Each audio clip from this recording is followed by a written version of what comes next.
it may not even be legal. Republican Kansas Congressman Tim Huelskamp on that. Now, Congressman, it's one thing to try to put the genie back in the bottle, but the fact of the matter is it might be illegal to do so. And that's what a lot of these insurance companies, which we're going to get into, have been saying. A lot of these states have been saying that you can't do what you want to do, Mr. President. What are you saying?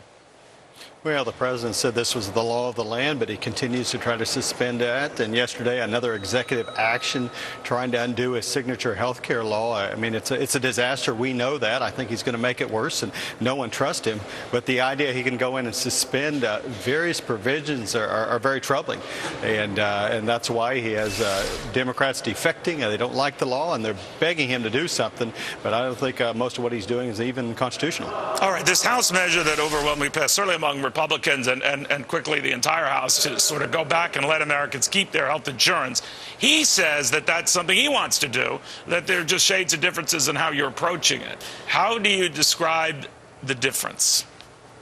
Well, the big difference is he made the promise, and we're trying to formalize that promise and do it the right way through change in legislation. He's planning on vetoing. I don't think it'll eventually go anywhere, but I tell you, we had 39 Democrats are desperate. They abandoned this president. They're abandoning Obamacare, and they recognize it's rather than the chill up their leg as a shiver down their spine. They're worried about the next election. So we should explain that your measure, that is Republicans' measure, the one that overwhelmingly passed in the House today, was more to let people permanently keep whatever plan they had or have now, rather than a one-year extension as the president is envisioning. But bottom line, he seems to be behind the eight ball on this, doesn't he? Well, that's why he rushed out yesterday, just trying to beat us to the punch. But at the end of the day, the people don't trust the president. Is this another lie? Can he put the genie back in the bottle? I don't think that's possible. There's only one way to do that, and that's a full repeal and start over.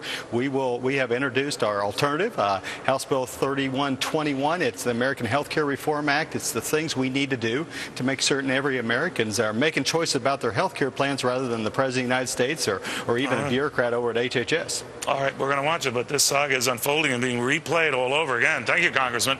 Now, back to what I was saying about whether you could just willy-nilly go back and change the law.